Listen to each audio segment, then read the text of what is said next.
Hello, my friends, and welcome to another situation report. Today is day 281 of the Ukraine-Russian war, and let's get straight to the deep state map. And as you can see, guys, we did have a little bit of Russian breakthrough here in the north and south of Bakhmut. This was on the 29th, and then this was yesterday. And you can see just a little bit of gains. And then the gray zone did expand a little. And that is all of the change in the deep state map, guys. So just wanted to show you that. That is it. Okay. So next up, we got this awesome video from the Foreign Legion fighting at the Antovsky Bridge. And so I wanted to show you guys this. It's in a long video. It's 11 minutes. I just want to show you a couple of minutes of this, and then we'll get to the news. Що ви остаєтесь з нами? Да. Нет. It's got subtitles too. Сьогодні ми знімаємо з 59-ю бригадою, з підрозділом, який нині боронить околиці міста.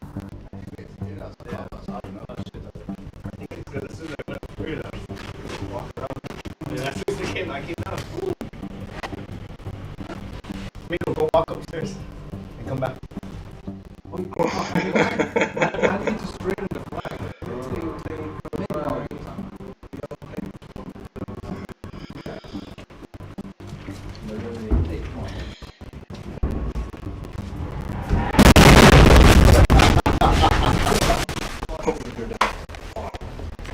Oh, missed. I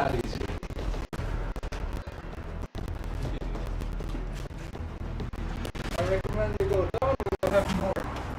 I want more. You're okay? That's okay, boss. Do you want helmet?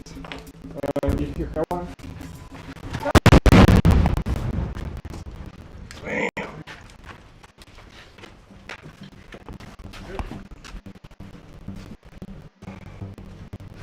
If we have one more, we'll go down.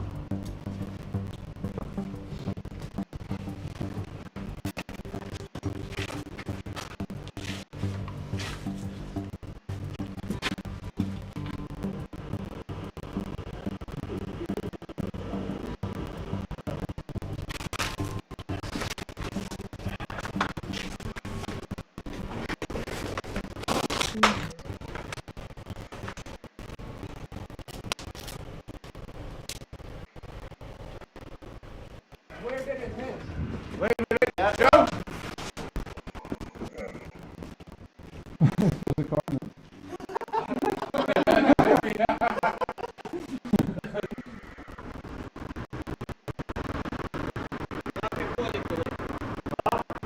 Okay, let's come here to the ending over here.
You can see the enemy over here,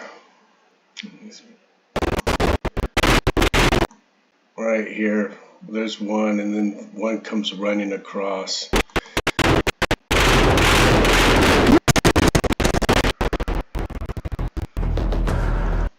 So that's the Antonovsky Bridge, guys. So it's action-packed right now. I'm going to link this video in the description, so if you guys want to check it out.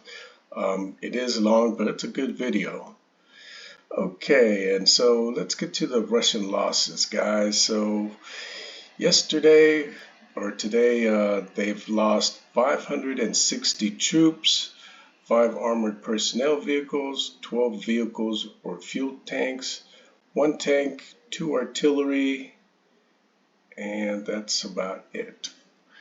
Okay, and then the Institute for the Study of War, the Russian Offensive Campaign Assessment. Let's get to the key points, key takeaways. The Russian military efforts around Bakhmut suggest that Russian forces failed to learn from previous costly campaigns focused on operational insignificant settlements. Russian-made nuclear company Rostogen appointed a new director for the Zaporizhzhia nuclear plant. The Kremlin continues efforts to stifle domestic dissent through an expansion of measures ostensibly aimed against foreign agents. And Russian forces continued efforts to defeat Ukrainian counteroffensive along the Svatove-Kreminna line. Russian forces continued to make incremental gains around Bakhmut and to conduct offensive operations in the Nevelske Donetsk city area. Ukrainian officials acknowledge that Ukrainian forces are conducting an operation in the Kinburn Spit. So finally we get a little bit more clarification or confirmation, I guess. Russian and Ukrainian sources indicated that Russian officials are continuing to conduct partial mobilized measures. And that's about it on that, guys. Let's see here. Let's go to Radio Free Europe. Air raids sound across Ukraine as fierce fighting rages in the east. And I'll just read the first couple of paragraphs. Air raids alerts were issued across all regions of Ukraine in the eastern afternoon on December 1st as fighting rages in eastern region of Donetsk, while in the south heavy Russian bombardment knocked out power again in the regional capital of Kherson, where power has only started to be restored after Russian troops fled across the city. An overall air raid is in place in Ukraine. Go to shelters, Ukraine's border service wrote on Telegram. And then we have the CBC. This is Canadian news. And they published why the battle for the small city of Bakhmut is so important to both Russia and Ukraine. And let's see here. Tremendous losses. Strategic military. Right here, it's about money. And yet, even as Russian troops were withdrawing in disarray from the Kharkiv region in September and abandoning the city of Kherson in November, the assault on Bakhmut continues unabated, which raises the question, why is Russia devoting so much of its military might to capturing a peripheral city? And it's about money, said Gabiski. He says the Wagner group was likely assigned to the job of capturing Bakhmut by the Kremlin, and by doing so with a significant financial reward, regardless of the number of Russian lives lost doing it. So Prigozhin will play his role and show that he is an important component to the military machine. Whatever. Basically, he gets a bonus, like they get paid for how much territory they get, and they're desperate for some kind of win, and that's why they're pushing very hard on Bakhmut. And the situation is difficult, but the strategy carries risk for Ukraine. So, and where was it? Okay, Russian officials have just completed mobilizing 300,000 soldiers. The situation on the front line is difficult despite extreme large losses. The occupiers still trying to advance on the Donetsk region. So basically they're saying that they can pull out of there, that really it's leveled down to the ground. They're just trying to keep Russia from gaining any ground and claiming any kind of victory. And Russia, because it's the Wagner group, they just want to deny them money. And we do have the first visual confirmation that the Russian Wagner mercenaries captured at least part of Ozaryanivka, Kurdyumivka, and Zelenopolye.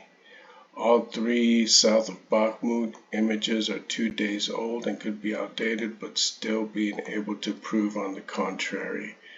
And so I did want to show this to you guys. Let's see here. So this is the little map of where they're at. And we can see here. So these are a couple of towns south of Bakhmut.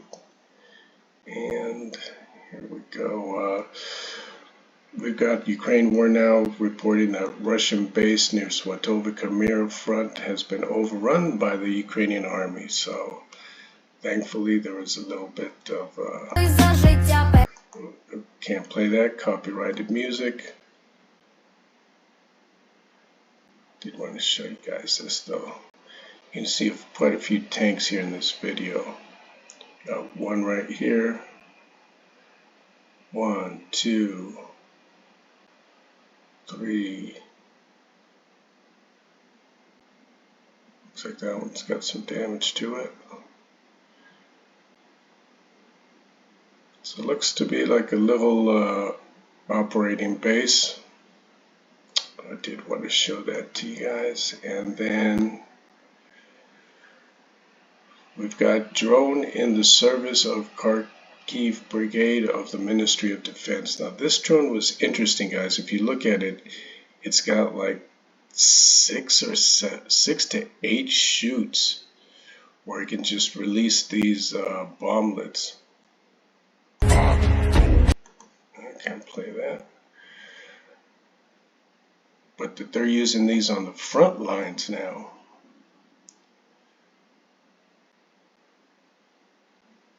So this looks really high tech if you ask me.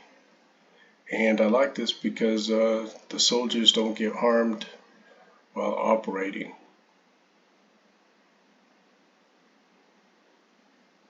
And you can see it comes in a nice little box.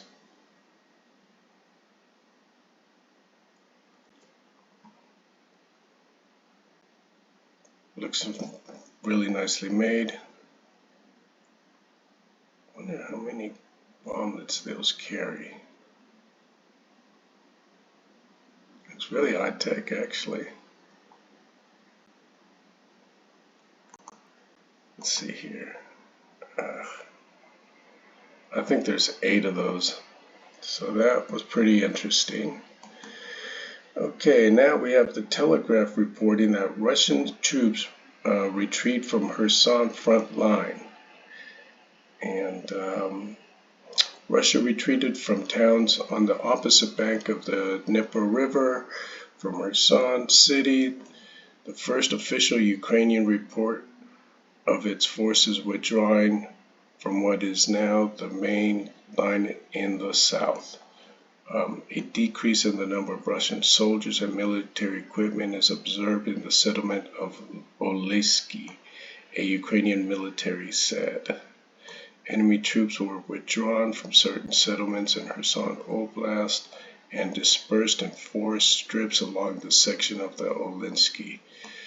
Okay, and then the Kyiv Independent is also reporting Russian troops withdraw from some settlements in the Zaporizhzhia Oblast. And that's probably because of, they're getting blasted across the bridge. And next is reporting that All 30 members of NATO states agree with the need to grant Ukraine membership into the alliance. And this was stated by Deputy Prime Minister for European and European Atlantic Integration, Ola Stefanishyna. So it's a shame that this didn't happen before the war, and we'll see when it actually comes time to admit them, but that all 30 member states agree to admit them, that's pretty good news. So I wanted to report that to you guys. Here we have behind these wooden panels, a symbol of Russian heritage in the Ukrainian port city of Odesa is set to be removed. The statue to Russian Empress Catherine II, commonly known as Catherine the Great, was boarded up after becoming the target of rage following Moscow's invasion of Ukraine. It's really just a sort of uncomfortable heritage for modern Ukrainian people. The monument to the 18th century Tsarina, whose 1794 decree marked the founding of the Black Sea city, had a noose dangled from a hand and an executioner's mask placed over its head. Odessa's City Council voted on November 30th to remove the monument dedicated to Catherine and 4 other founding figures. So maybe in this time, in this tense period of time, it's better to take away from central part, just not to irritate people. So, irritate. I believe all the Russian monuments are going to be coming down because it's just irritating everybody. And then that was from Radio Free Europe. Here we have the BBC, and I wanted to play this. The Ukrainian government has said a scheme it created for Russian soldiers to surrender is getting up to 100 inquiries a day. The I Want to Live project was started in September, and I really like this project. I hope a lot of Russian soldiers surrender, the whole army. So I just want to play a little bit of this, guys. 3,500 Russian soldiers and their families have used a surrender hotline since it was set up in September. The I Want to Live scheme is being used by Kiev to try to undermine Russian morale after it mobilized hundreds of thousands of men to fight. Prisoners of war have been used by both sides to negotiate exchanges throughout the invasion.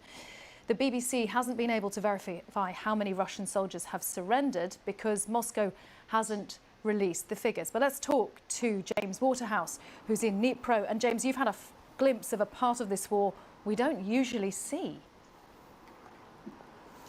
No, that's exactly right. And President Zelensky, in his words, in his overnight address, has said Ukraine is hanging on for now, notably in the east, along the front line there, where mobilized Russian soldiers with little to no training have found themselves on the front line and found themselves being sent in through Russian advances as they try to continue to take Ukrainian territory. It is -1 today. Conditions are continuing to deteriorate for soldiers on both sides, and the information war, as ever, has been a huge weapon for both Ukraine and Russia. This surrender helpline was set up in September to try and undermine Russian morale, and we have been given some of the recordings. A Ukrainian message for Russian soldiers. What are you fighting for? Asks this propaganda video. Exactly. At one point, it offers cash for giving up weapons or machinery. Before 2 numbers appear, Ukraine's... I didn't like that they whited out the numbers. They should have left the numbers there. Hopefully, even from this video, if some Russian soldiers surrendered, just been seeing that would have been great. Okay, guys, The Guardian is reporting France backs plans for tribunal for Russian officials over Ukraine war.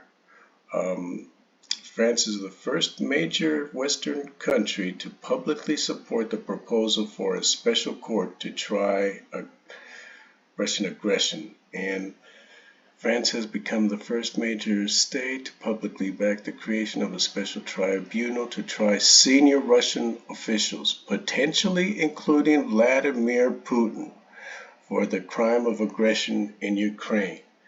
And I know I want to see him prosecuted.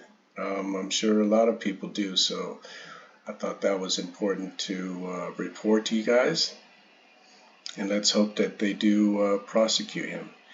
And wanted to also report that we are returning the defenders of Mariupol and Oblast, those who were in Ozaryanivka, wounded in particular in battles in Donetsk, Luhansk, and Zaporizhzhia areas.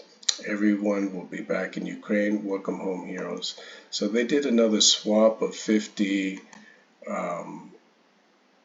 soldiers, and you can see them here.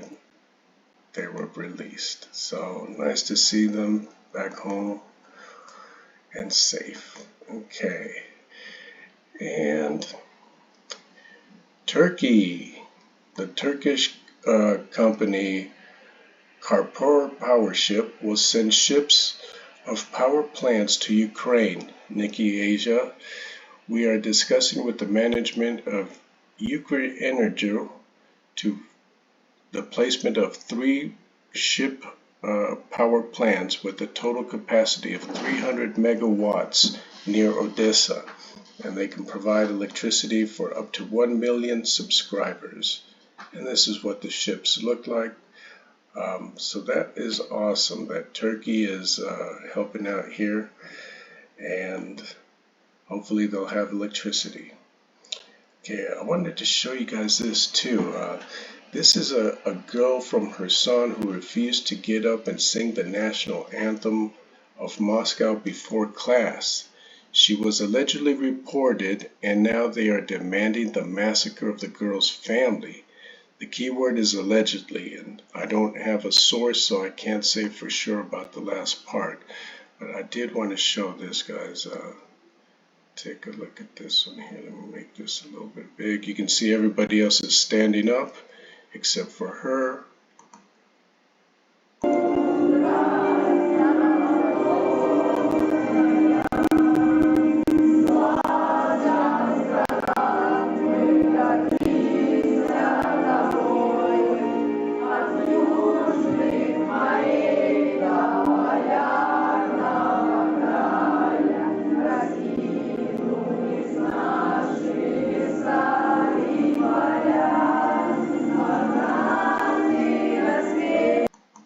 I don't want to play the whole, well, there's just a little bit left anyway.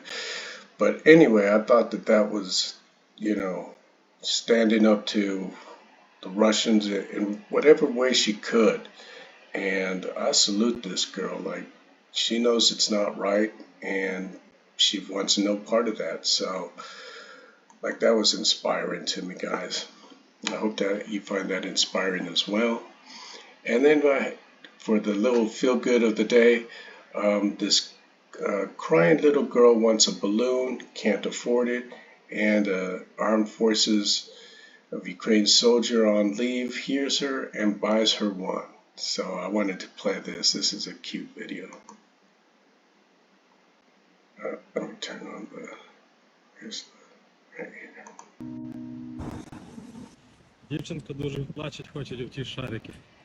Скільки такий шарик коштує? Іменно які? Маленький. Маленький 250. 250. Так. А, великий? Великий 350. Давай великий. You help me fight when I was giving in. Сюди, супер. Ні, дякую. Дякую, скажи. Дякую. Все, щасливо. That was awesome, guys. And so with that, that ends my report, guys. And so I want to thank you for spending your time with me. Oh, you know what? We just had another update here on the map. So let's see what the update was. The enemy captured Kurdyumivka confirmation, and an advanced little on Nevelske. Okay, well, that sucks. Let's see here. Where exactly was that? Okay, I don't see. Okay, right in here. So you can see that they advanced just a little bit. I'm going to come and zoom in a little bit more. So that is the latest on the deep state map, guys. So they are advancing here.